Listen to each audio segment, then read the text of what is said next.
Milinci, and it's from Croatia. It basically is like 4 ingredients. My niece knows how to make it. My mom, my grandmother. What is it again? Milinci. Where's it from? Croatia. Wow. And Cindy, my niece, sent this to me. She's 39, just like me. So it looks like a cracker. And we're gonna put it into a boiling pot of salted water until it softens just for a minute, about 10 minutes actually. And then once the gravy's done, we toss the Milinci with the gravy. And this is a Kovacevic,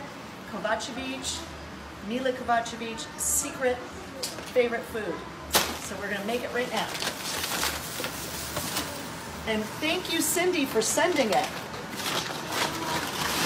Pretty sure Cindy said she was sending it to me too.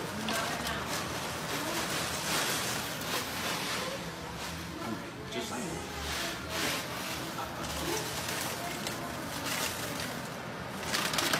So how long are you cooking for? Till it softens, about 10 minutes. Hey, this is a Christmas tradition. It sure is.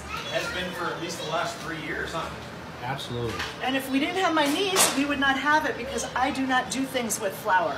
I don't like to use a rolling pin. I don't, unless I need to pound chicken. You're the bomb, Cindy. Could you look, see how it's getting there? And then we're going to strain it once it softens. We don't want to get too mushy. So if I'm not mistaken, it's flour, water, salt, and egg.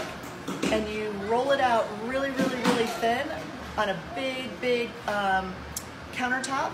Poke it with a fork, and then you bake it in the oven till it gets kind of brownish. And then you break it up into pieces. See how it's floating to the top?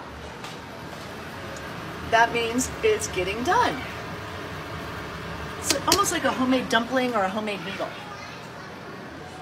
Thank you, Mary Beth. Huh? Thank you. You're welcome. Merry Christmas. Merry Christmas.